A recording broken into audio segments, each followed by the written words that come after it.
नमस्कार सर. महाराष्ट्र शासनाचा लघुकथांसाठीचा दिवाकर कृष्ण पुरस्कार जो आपल्याला मिळाला आहे त्याबद्दल तुमचं अभिनंदन.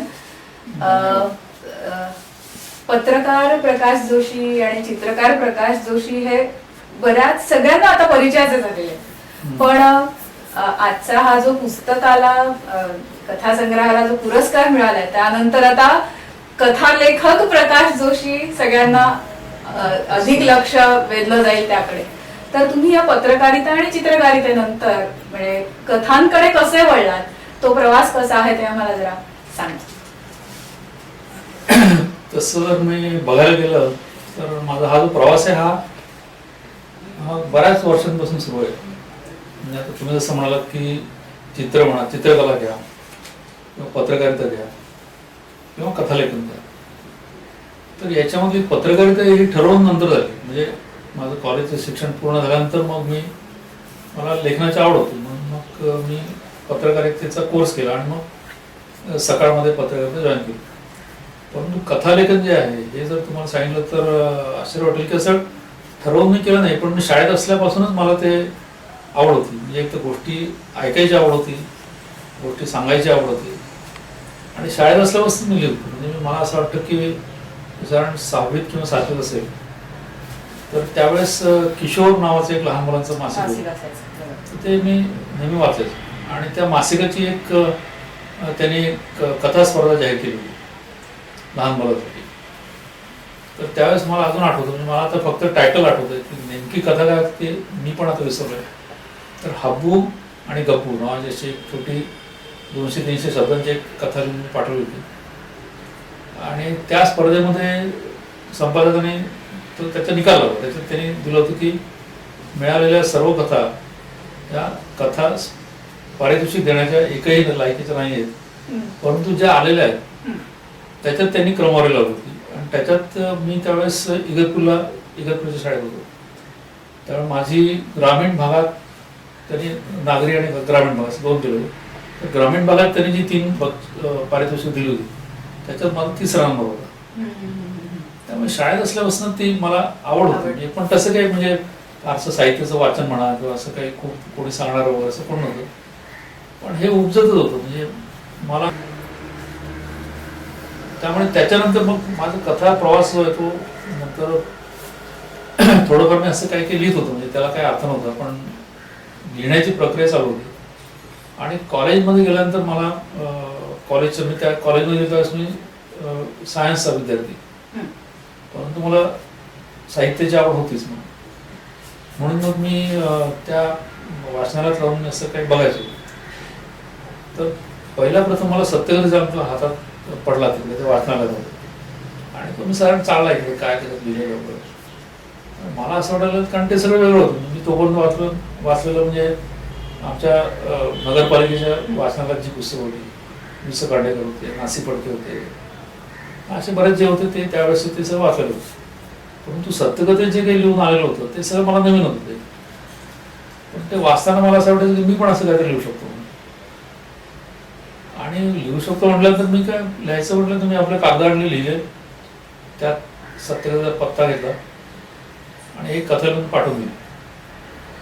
त्यावेळेस राम पटवर्धन हे संपादक होते आणि तुम्हाला सांगतो 1 महिन्यानंतर त्यांचं पत्र आलं. साधं आपण पूर्वी कार्ड असायचं ते कार्ड वरून ते लिहिलं होतं, तुमची कथा मिळाली, आवडली वगैरे. आणि म्हणजे छापता येण्याच्या योग्यतेचं नाही, आणखीन काही लिहिलं तर वाचायला आवडेल. मला असं वाटतं इतकं म्हणजे अननोन माणूस म्हणजे शाळेतला विद्यार्थी त्याच्या कथेची एवढ्या मोठ्या प्रमाणात त्या संपादकाने दखल घ्यावी हे सुद्धा खरं म्हणजे आज जर विचार केला तर खूपच मोठं आहे असं वाटतं. आणि ते त्यांचं शेवटचं वाक्य मी वाचलं, फक्त बाकी सोडून दिलं वरचं की आणखी लिहिलं तर वाचायला आवडेल. मग दुसऱ्या महिन्यात म्हणजे 15 दिवसात दुसरी कथा लिहिली आणि त्यांना पाठवून दिली. त्या कथेचं नाव होतं आरसा. ती पण अशी 300 शब्द म्हणजे कविता आणि कथा याच्या आधीमध्ये कुठेतरी असेल अशा पद्धतीची ती कथा होती. त्याच्यात अनेक ॲबस्ट्रॅक्ट आयडिया सुद्धा वापरलेला होता आणि ती त्यांना आवडली, त्यांनी ती छापली सुद्धा. असा माझा तो प्रवास एक एक करत म्हणजे पुढे सुरू झाला. प्रवास. म्हणजे तो एक प्रवास सुरू होता कथेचा. आणि आता जर बघितलं तर मी गेल्या 30-40 वर्षामध्ये असं वर्षात एखादी कथा वगैरे असं लिहिलं नाही. फार असं बसून काही नाही लिहिलं, कारण ते एक तर मी पत्रकारिता असल्यामुळे माझा पूर्ण वेळ त्यात जात होता. परंतु पत्रकार म्हणून फिरताना सुद्धा मला बरंच काही बघायला मिळालं. मी वेगळ्या पद्धतीने एक लेखक म्हणून त्याच्याकडे वेगळ्या दृष्टीने बघून थोडंसं लेखत गेलो आणि ते आज हे पुस्तकाच्या स्वरूपात आलं आणि त्याला कुठेतरी रेकग्नेशन मिळालं. एक मला विचारावंसं वाटतं विशेष की या कथांमध्ये एकंदरीतच सगळ्या ज्या 29 कथा आहेत त्याच्यामध्ये विशेषतः जी स्त्री पात्र आहेत ती अशी खूप त्रासलेली, दुखी. तुम्हाला काही विशेष एक काही जाणवलंय का समाजामध्ये की ज्यामुळे तुम्हाला या कथांना ते जास्त हायलाइट करावंसं वाटलं तुम्हाला? म्हणजे मी तसं जाणीवपूर्वक लिहिलं असं नाही, पण मी माझं जे बघत गेलो आणि माझं जसं समज माझ्या पद्धतीने, म्हणजे ते माझी आई असेल, माझ्या बहिणी असतील किंवा पुढे जाऊन माझ्या वर्गातल्या मुली असतील, नंतर इतर समाजातल्या महिला असतील, तर ते बघताना मला असं कुठेतरी वाटतं की आपल्या समाजाला स्त्रीची कुठेतरी उचंबणा होते, असं एक कुठेतरी मला जाणवत गेलं. अर्थात त्या काळात बरेचसे बदल पण झाले, अनेक आंदोलनं झाली, अनेक विचार प्रवाह आले, त्याचप्रमाणे समाजाची दृष्टी बदलत गेली. तरी सुद्धा आज सुद्धा मला असं जाणवतं की म्हणजे आता मी चित्रकारितेच्या क्षेत्रात असल्यामुळे अनेक आर्टिस्ट मुली, महिला वगैरे त्यांचं मी बघतो, पण एका प्रकारचं दडपण स्वतःच घालून घेतलेली बंधनं असतात किंवा कुटुंबाची बंधनं असतात किंवा समाजाची बंधनं असतात. आणि मला असं वाटतं माझं हे जे ऑब्झर्वेशन होतं ते कुठेतरी माझ्या या कथांमध्ये म्हणजे हे अधोरेखित करून तुम्हाला आणि काय बदलाची अपेक्षा आहे स्त्रीकडून, तिची स्वतःची, समाजाची, तिच्यासाठीची, असं काही तुम्हाला सूचित करायचंय का त्यामध्ये? मला असं वाटतं की म्हणजे सामाजिक बंधनं ते आपण इतिहास आहेत ते कुठल्याही समाजात गेलं तर ती त्याला बंधनं म्हणा किंवा एक त्याला चौकट म्हणतो, एक रचना म्हणतो, तिथे असते सगळीकडे. परंतु विचारांच्या लेवलवर म्हणजे मी बाकीच्या म्हणजे स्त्री पुरुष संबंध म्हणा किंवा समाजातलं तुमचं स्थान म्हणा, याही पलीकडे मी एक व्यक्ती म्हणून महिलांनी अधिक खुलं होण्याची किंवा व्यापक होण्याची किंवा आपण आपल्या घातलेली बंधनं जी आहेत झुगारून देताना असं म्हणजे ती तोडमोड करायची गरज नाही, पण ती तुम्ही त्याच्या पलीकडे जायची शक्यता आहे आणि जाऊ शकता. आणि आपण मला तर असं दिसतंय की गेल्या एक 15-20 वर्षात किंवा 25 वर्षाचा कालखंड बघितला तर एक फार मोठी शक्ती जी आहे म्हणजे महिलांचं समाजातलं तिचं स्वतःचं स्थान, तिचं स्वतःचं कुटुंब, तिचा समाज, या सगळ्यांचा एकत्रित विचार केला तर ती कुठंतरी मला असं वाटतं की ती ओपन अप झालेली आणि स्वतःच नवीन प्रकारचं डेफिनेशन ती करते वेगवेगळ्या क्षेत्रात असं मला वाटतं. या आपल्या कथांच्या पुस्तकाला तुम्ही प्रकाश बाळ जोशी यांच्या कथा असं दिलंय. नेहमीचा एक साधारण एक पायंडा असतो की एखाद्या तुमच्या आवडीच्या कथेचं नाव त्या कथा संग्रहाला असतं, तर विशेषतः हे असं नाव देण्यामागे तुमचा काय हेतू होता किंवा काय विचार होता की असंच नाव का द्यावं? कारण म्हणजे कसं घडलं की त्या नंतर मी जसं आपलं सांगितलं की माझी ती पहिली कथा सत्यकथेमध्ये आणि त्याच्या आधी सुद्धा आल्या होत्या इथून, तर नंतर मी असं थोडं थोडं लिहित गेलो आणि मी स्वतःहून कुठे पाठवलं असे मला आठवत नाही, पण समजा कोणी विचारलं तर मग मी लिहिलेलं जे असेल वर्षभरात एखादी वेळ लिहायचं ते पाठवायचं.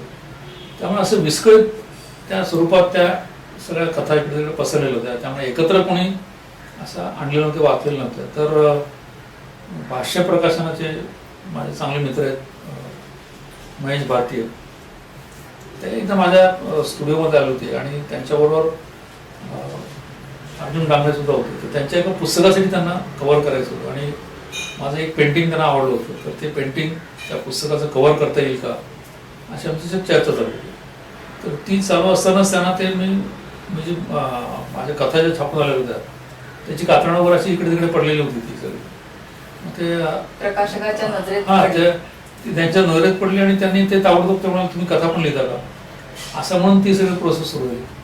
आणि नंतर मग त्यांनी सुचवलं की बा तुमचा हा सगळा गेल्या 40 वर्षाचा जो कथेच्या संदर्भातला प्रवास जो आहे तो आपण एकत्र आणूया, म्हणजे त्याला एक संकलित असं पूर्ण तुमचं ज्या क्षेत्रातलं काम जे आहे कथा क्षेत्रातलं ते एकत्र करूया असं म्हणून मग तुमच्या सगळ्याच कथा एकत्रित आहेत म्हटल्यानंतर मग त्याला प्रकाश जोशी यांच्या कथा असं नाव म्हणजे त्यांनी सुचवलं आणि मला वाटतं ते योग्य झालं. त्यामुळे एक संबंध एक कथा लेखनाचा. और दुसरं असं की मी कथा लिहिताना केवळ गोष्ट सांगणे हा काही माझा एक इथून होतं तसं तर एक तर अनेक विषयाला आणि वेगवेगळे प्रयोग करून मग त्याच्यात भाषेचे प्रयोग असतील, त्याच्यात आशयाचे प्रयोग असतील, त्याच्यात आपण व्यक्तिगत ज्यावेळेस आपलं जे जीवन असतं ते वेगवेगळ्या लोकांचं बघतो आपण तर ती व्यक्तिगत पातळीवर जाऊन त्यांचे मानसिक त्यांचं द्वंद्व जे असतात किंवा मानसिक आंदोलनं जे असतात ती जाणून घेऊन ती मांडण्याचा प्रयत्न या सगळ्या कथांना केलेला आहे. त्यामुळे एक वेगळ्या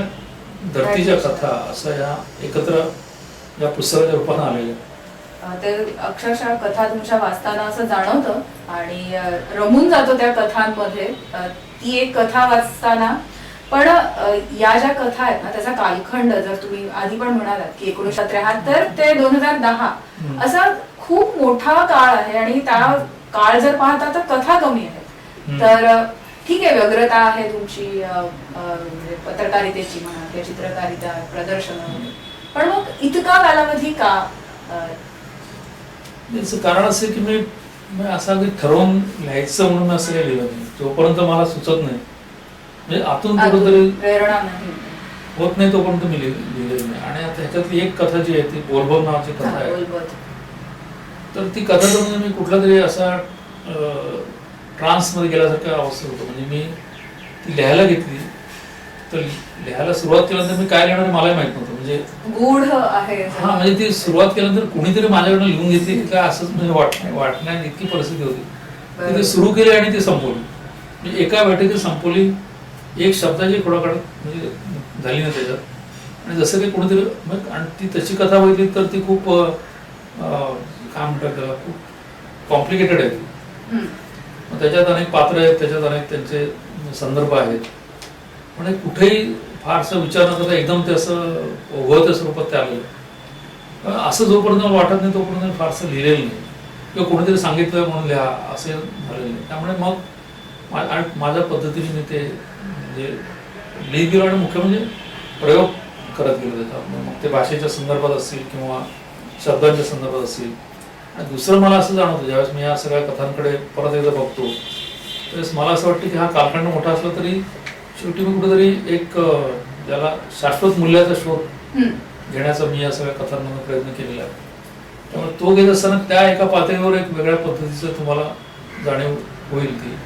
आणि त्याचबरोबर म्हणजे जर बाह्यांगाने विचार केला तर तुम्हाला असं दिसेल की गेल्या 40 वर्षात समाजाचे जे काही बदल झाले त्या झालेला बदल मग ते म्हणजे आपल्या व्यावहारिक स्वरूपाचे असतील किंवा तुमच्या विचार करण्याच्या पद्धती असतील किंवा तुमच्या जीवनमानाच्या पद्धती असतील किंवा समाजातले अनेक ताणतणाव आणि झालेले बदल त्याचं कुठेतरी प्रतिबिंब ह्या कथांमध्ये पडलेलं आपल्याला दिसत येतं. बरोबर. या ज्या कथा आहेत मेजर म्हणजे बहुतांशी ज्या कथा आहेत त्या मध्यम वर्गाचं प्रतिनिधित्व करणाऱ्या अशा आहेत. मग तुम्हाला ग्रामीण भागातल्या कथा किंवा आता इतक्या वर्षांचा जो तुमचा अनुभव आहे आणि जगभरातला आहे ग्रामीण भागातला आहे तर त्याविषयीची एखादी कथा का तुम्हाला लिहायची वाटली? याचं कारण असं की म्हणजे जे म्हणजे आता पत्रकार म्हणून किंवा एक व्यक्ती म्हणून मी समाजाच्या अनेक स्तरांमध्ये मी वावरलेलो आहे. तिथे सुद्धा मला अनेक विषय म्हणजे त्याला गोष्ट म्हणता येईल स्टोरी टेलिंग तशा माझ्याकडे बसलो तर खूप आहे म्हणजे लिहायला लागलो. म्हणजे माझ्याकडे तसं इतरांकडे पण आहे. पण मी हे जे काही लिहिलं हे कुठंतरी त्या पात्राच्या पलीकडे जाऊन किंवा पात्राची सामाजिक व्यक्तिगत ती जी परिस्थिती आहे त्याच्यात कुठेतरी जाऊन खोलात विचार करून मग ते लिहिलेलं आहे. ते लिहिताना ज्या गोष्टींचा मी स्वतः साकल्याने अनेक वर्ष जसं मी ऑब्झर्वेशन करू शकलो ज्या बघू शकलो ज्याचं विचारमंथन करू शकलो अशा त्या व्यक्तिरेखा ते संबंध ते संपर्क ते सगळे त्यामुळे ते मध्यमवर्गीय आले. तसं म्हटलं तर मी म्हणजे लिहायचं झालं तर मी इतकं बघितलेलं आहे की मुंबईचं जीवन गेल्या 40 वर्षात बघितलंय. त्याच्यातले सगळे मोठमोठे आंदोलनं बघितलेली तिथलं अंडरवर्ल्ड बघितलंय जवळून. बरोबर. म्हणजे की जे सर्वसामान्य माणसाला बघायला मिळत बघायला नाही. नाही मिळत. बरोबर. म्हणजे मध्यरात्रीची मुंबई होती म्हणजे ते लिहायला that will be best seller म्हणून सुद्धा ते लिहिते. पण ते तसं लिहावं असं काही मला कधी वाटलं नाही. त्यामुळे मी माझ्या पद्धतीने मला जे जीवनाचं दार्शनिक स्वरूप बघायला मिळालं ते मी थोडंसं मांडायचा प्रयत्न केला. या सगळ्या कथांमधली तुमची अशी विशेष आवडती कथा कुठली आहे? जिचा उल्लेख तुम्हाला अधिक प्रकर्षाने करावासा वाटेल अशी तुमची आवडीची अशी कथा? याच्यात नाही तसं म्हणजे आवड आहे, परंतु एक कथा त्याच्यात अशी की जी जी मला असं वाटतं की जी मला आता एक वर्षापूर्वीच एका वाचकाने सांगितली की ती कथा मला माझ्या तारुण्यात घेऊन दिली. म्हणजे that is a state of mind. ती जी कथा आहे त्यातले पात्रमित्र त्याला नाव पण नाही, त्याला काय सामाजिक संदर्भ नाही आहे, त्याला कुठले कालमापन नाही, कुठल्या काळाचाही त्याला संदर्भ नाही. तर ती अशी वेगळ्या स्तरावर जाणार आहे, पण जिथं तुमच्या मनातले जे तरंग असतात ते कुठेतरी पकडण्याचा प्रयत्न केलेला आहे. आणि मला असं वाटतं मी जी लिहिली त्यावेळेस सुद्धा काही फार विचार करून नाही केली, पण ते अनेक अनुभव म्हणजे ते काही माझे असतील, काही माझ्या मित्रांचे असतील, मैत्रिणींचे असतील, ते असे एकत्र आणून ती कुठेतरी ती कथा ती गुंफल्या गेलेली आहे. त्यामुळे ती जी कथा आहे ती मला असं वाटतं की एक वेगळ्या पद्धतीनं ज्याला एक वेगळं परिमाण त्याला मिळालेलं आहे. म्हणजे ते तिच्या मुंग्यांचे रामच राम तसं म्हटलं तर ती एकदम म्हणजे काय फार त्याचं नाही, पण ती जास्त सिम्बॉलिक आहे. त्याचे अनेक सिम्बॉल्स वापरलेले आहेत. आणि आज मी आणखीन म्हणजे मला असं वाटतं की मी आता ही कथा लिहून सुद्धा जवळजवळ 40 वर्ष आले, पण ती अजून आहे तशीच आहे. म्हणजे आजच्या सुद्धा तरुण तरुणी वाचली तरी त्यांना ती कुठेतरी अतिशय जवळची वाटेल. ती मनाची अवस्था जी आहे त्यामुळे तीच आणखीन जर 40-50 वर्षांनी जरी वाचली मग तर ती मनाची जी अवस्था आहे ती त्या वयातली ती ज्या पद्धतीने त्या कथेत पकडली आहे असं मला वाटतं की ती कथा आणखीन 50 वर्षांतर जरी कोणी वाचली त्या एज ग्रुपमधलं की तर त्यांना ती जवळची वाटेल भावेल असं अशा पद्धतीची ती कथा झाली असं मला वाटतं. बरोबर. कथा अतिशय सगळ्या चांगल्याच म्हणजे रमून जातो माणूस त्याच्यामधून. काहीतरी एक वाचल्यानंतर एक विचार करायला प्रवृत्त होतो अशा सगळ्या कथा आहेत. विशेष म्हणजे की या कथांना तुमच्या अर्जुन डांगळे सर हे एक स्वतः दलित साहित्यिक आणि त्यांचं स्वतःच एक वेगळ्या धाटणीचं असं स्वतःच असं साहित्य आहे आणि लघुकथा.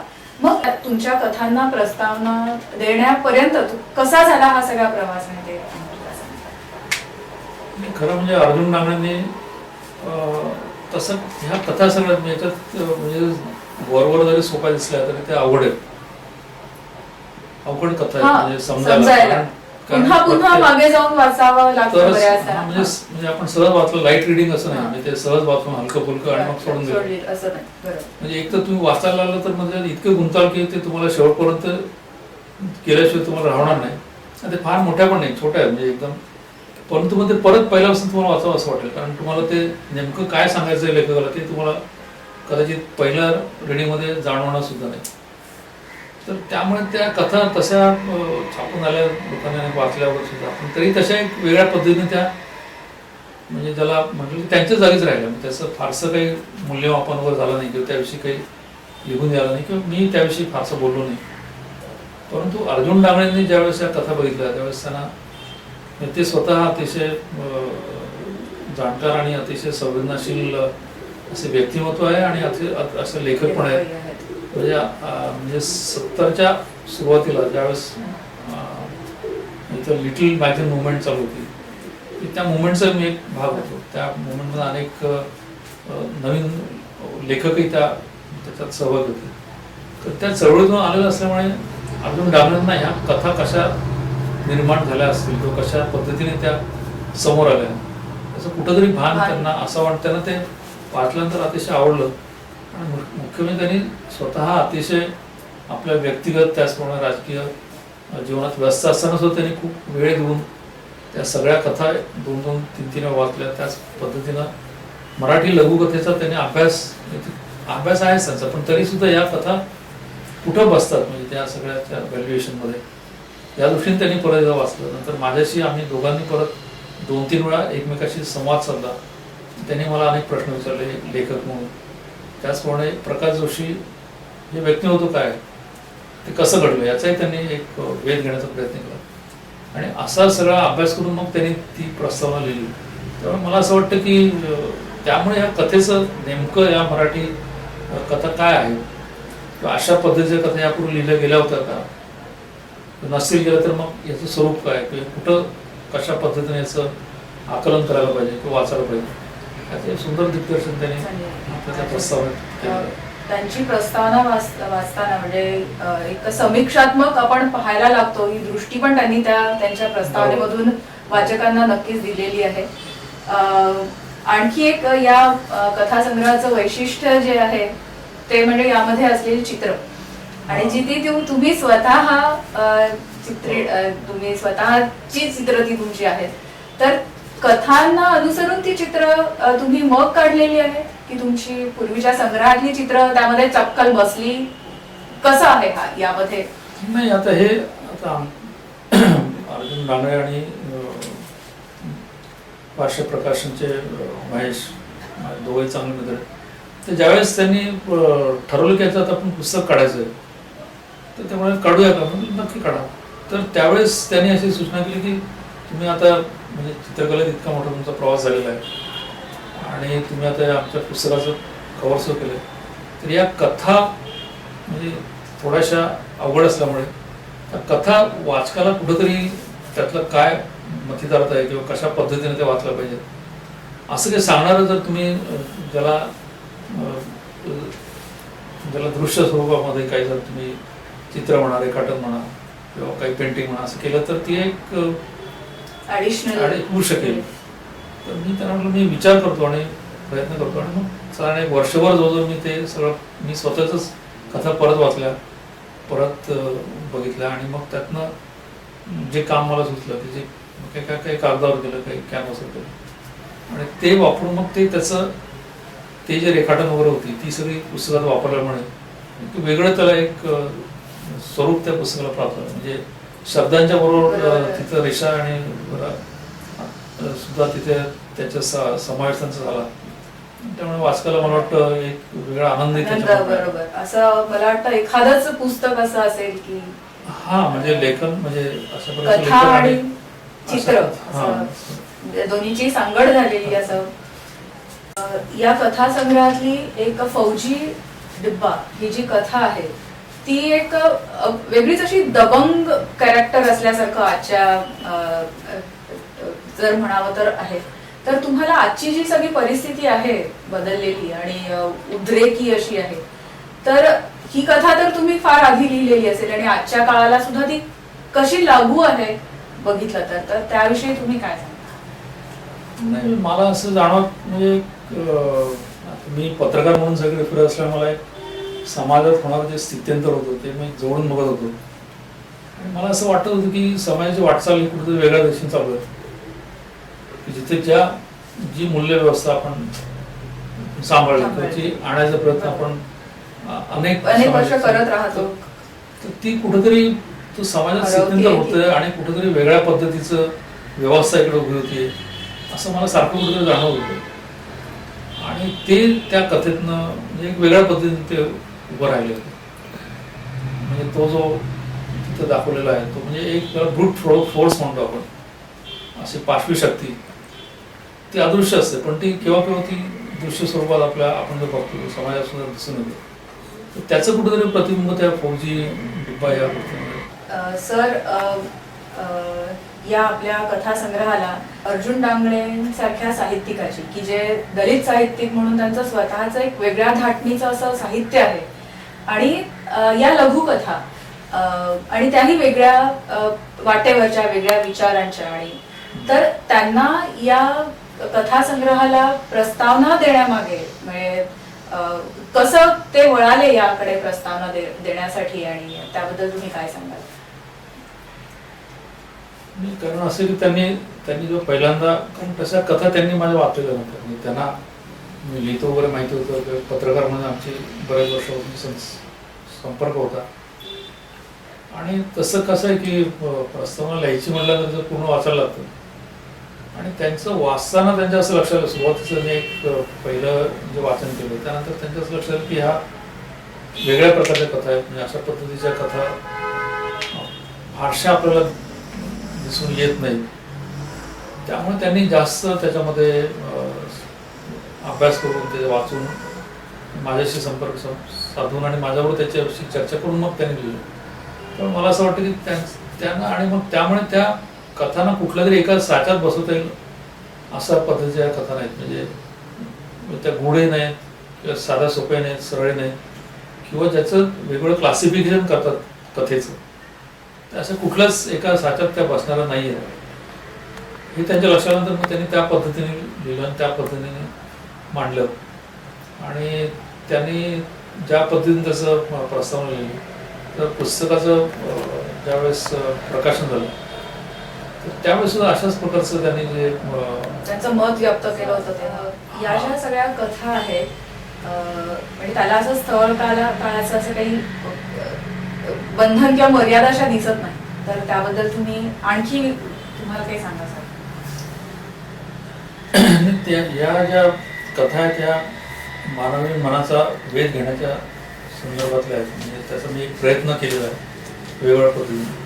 त्यामुळे आपण जर बघितलं तर त्याला काही कथा सोडल्या तर बहुतेक कथांमध्ये तुम्हाला कुठेही त्या व्यक्तिरेखांचे नावं नाही आहेत, गावाचं नाव नाही आहे किंवा तो कुठला कालखंड होता त्याचंही कुठे हे नाही. त्यामुळे अशा कालातीत तशा कथा आहेत की ज्याला त्याचं थोडंसं स्वरूप जसं माझं ॲबस्ट्रॅक्ट पेंटिंग आहे, अमूर्त चित्रकलाची माझी आहे, त्याच्या थोडंफार काही जवळ जाणार आहेत. त्यामुळे समजायला काही अवघड पण आहे, परंतु त्याचा आस्वाद रसिक घेऊ शकतात. आणि त्यामुळे मला असं वाटतं की ह्या म्हणजे त्याला कुठलंही बंधन नसल्यामुळे त्या एक प्रकारे जागतिक पातळीवर जाऊ शकतात. म्हणजे आज अनेक भाषांमध्ये म्हणजे केल्या तरी त्या सगळ्यांना माझं ते पेंटिंग असतं जे ॲबस्ट्रॅक्ट पेंटिंग आहे ते जसं मुंबईचा माणूस समजू शकतो तसंच तो चायनात दाखवला तरी चायनीज तिथं असलेला माणूस किंवा इझमिर मधला किंवा युरोप मधला तो ज्या पद्धतीने त्याचा आस्वाद घेऊ शकतो त्या पद्धतीने, कारण ती एक व्हिज्युअल लँग्वेज जी असते ती युनिव्हर्सल लँग्वेज, त्या पद्धतीने ह्या ज्या कथा आहेत या कथा जर त्या स्वरूपात जर अनेक भाषांमध्ये त्या भाषांपुढे गेल्या तर ते सुद्धा समजू शकतील आणि त्याचा आस्वाद घेऊ शकतील आणि एक वेगळ्या पद्धतीने त्या लोकांच्या समोर जातील असं मला वाटतं. त्यामुळे तुमच्यामधल्या कथा लेखकाला आज काय वाटतंय असं, म्हणजे यापुढे तुमचे काय विचार आहेत? तसं पाहिलं तर म्हणजे मी आता या सगळ्या वर्षामध्ये पहिले जर मी कथा पाठवली होती त्या किशोर मासिकाला, त्याच्यानंतर मी कुठल्याही स्पर्धेत भाग घेतला नाही किंवा कुठलं पारितोषिक मिळावं म्हणून प्रयत्न केला नाही. हे सुद्धा म्हणजे आमचे प्रकाशक जे आहेत महेश भारतीय त्यांनी ते पुस्तक त्या याच्याकडे सादर केल्यामुळे त्याचा हा एक हे झाला, नाहीतर मग कधी झाला सुद्धा नसेल, मी लोकांपुढे त्या पद्धतीने आले नसेल. परंतु त्या पारितोषिकात असं काय नाही, पण असं वाटतं की त्यामुळे असं वाटतं की प्रेरणा मिळते, असं वाटतं की अजून बरंचसं लिहायचं राहून गेलेलं आहे तर ते लिहिलं पाहिजे. परंतु तिथे माझा थोडासा अंतर्गत असं संघर्ष म्हणा किंवा असं एक चालू आहे की म्हणजे पेंटिंग आणि लिखाण, शब्द आणि रेषा ह्याच्यात कुठेतरी आता मी इतका त्या रंगात बुडून गेलो आहे की मी आता विचारही त्याच्यातच करतो, म्हणजे त्या रंगांमध्ये विचार करतो. त्यामुळे शब्द मला त्याचे दुरावलेले आहेत, म्हणजे मी लिहायला बसलो तरी तसं लिहून पण होत नाही. ऍक्च्युली कथा वाचताना ते काही जाणवत नाही की शब्द हरवले. हा पण बघूया, म्हणजे त्यामुळे आणखीन जर लिहिताला तर लिहिण्याचा प्रयत्न मी करेन. पण फॉर्म म्हणजे असं आता असं की आता मला जे समोर दिसतंय की केवळ शब्द पकडून मला व्यक्त होण्याची काही आवश्यकता नाही आहे. तर जे अनेक माध्यमं आज उपलब्ध आहेत त्या सगळ्या माध्यमांचा एकत्रित वापर करून काही सांगता आलं का, काही वेगळा फॉर्म करता आला का, ज्याच्यात शब्द असतील, ज्याच्यात व्हिज्युअल्स असतील, त्याच्यावर थोडेफार संगीत असं नव्हे पण विविध प्रकारचे जे आपल्याला ऐकू येतात नेहमी ते आवाज असतील. शेवटी तुमचं म्हणणं जे आहे ते मांडता आलं पाहिजे, ती फिलिंग्स तुम्हाला, तुमचे भाव तुम्हाला व्यक्त करता आले पाहिजे. तर ते असं वेगळ्या पद्धतीने, कारण माझा सगळ्या वेगवेगळ्या पद्धतीचे प्रयोग करण्यातच माझा बराचसा वेळ जातो आणि मला असं वाटतं त्याच पद्धतीने आणखीन काही नवीन जर काही निर्मिती करता आली साहित्याची, शब्द आणि इतर एकत्र माध्यमं करून, वापरून. तर ती करावी असं माझा विचार आहे. आणखी एक विचारावंसं वाटतं की या तुमच्या सगळ्या कथा नंतर जे वाचक आहेत त्यांनी ज्या अशा काही प्रतिक्रिया तुम्हाला नोंदवाव्याशा वाटतात का, की कथांनंतर काही कोणाचे फोन्स काहींनी व्यक्त केलं की कथांविषयी आणि त्याचा त्यांच्यावर काय परिणाम झाला किंवा कशा आवडल्या भावल्या? हा, म्हणजे मला तसं म्हणजे ज्या ज्या वेळेस लिहून आलेल्या आहेत त्या त्यावेळेस म्हणजे लोकांच्या प्रतिक्रिया जाणवलेल्या आहेत. काही लोकांचं म्हणणं होतं काय तुम्ही इतकंच लिहिले पण आम्हाला काय समजत नाही. म्हणजे ती भाषा जी क्लिष्ट, थोडी कठीण भाषा म्हणजे ती चौथीतल्या मुलाचं जेवढी शब्द रचना म्हणजे शब्द भांडार असेल तेवढंच वापरून सोप्या पद्धतीने लिहिलेलं आहे, पण तरी देखील तुम्ही काय लिहिलंय समजत नाही. अशी एक प्रतिक्रिया अशा पद्धतीच्या सुद्धा बऱ्याच आल्या. किंवा इव्हन कधी कधी संपादक सुद्धा त्यांचं सुद्धा म्हणणं असतं की फार म्हणजे न कळण्याच्या म्हणजे कळण्याच्या पलीकडचं आहे, त्याच्यात आम्हाला दिसते काही सिम्बॉलिझम आहे, पण तो सुद्धा नेहमीच्या पद्धतीने येणार नाही, हा वेगळ्या पद्धतीने मांडलेला आहे, अशी सुद्धा ऐकायला मिळालं. आणि नंतर मला मध्ये एक जवळजवळ एक 15-20 वर्षानंतर एक प्राध्यापिका मला भेटल्या. त्यांनी माझी पूर्वी म्हणजे 72-73 साली वाचलेली कथा त्यांनी जशी तशी मला अक्षरशः म्हणून दाखवली. म्हणजे त्यांची जवळजवळ पाठ झालेली कथा होती. तर म्हणलं तुमचं एवढं माझ्याही लक्षात नाही. तर ती म्हणत नाही, मला त्यातले शब्द आणि त्या पद्धतीने जे आले शब्द ते अतिशय आवडले, माझ्या लक्षात राहिले. म्हणजे अशी सुद्धा उदाहरणं बघायला मिळाली. सर, तुमचं पुन्हा एकदा अभिनंदन. आणि तुमच्याकडून अनेक सगळ्या कलांचं माध्यम एकत्र करून अधिकाधिक काहीतरी नवीन आम्हाला वाचकांना स्वरूपात आस्वाद घेता येईल अशा अपेक्षा करते आणि खूप शुभेच्छा तुम्हाला. धन्यवाद.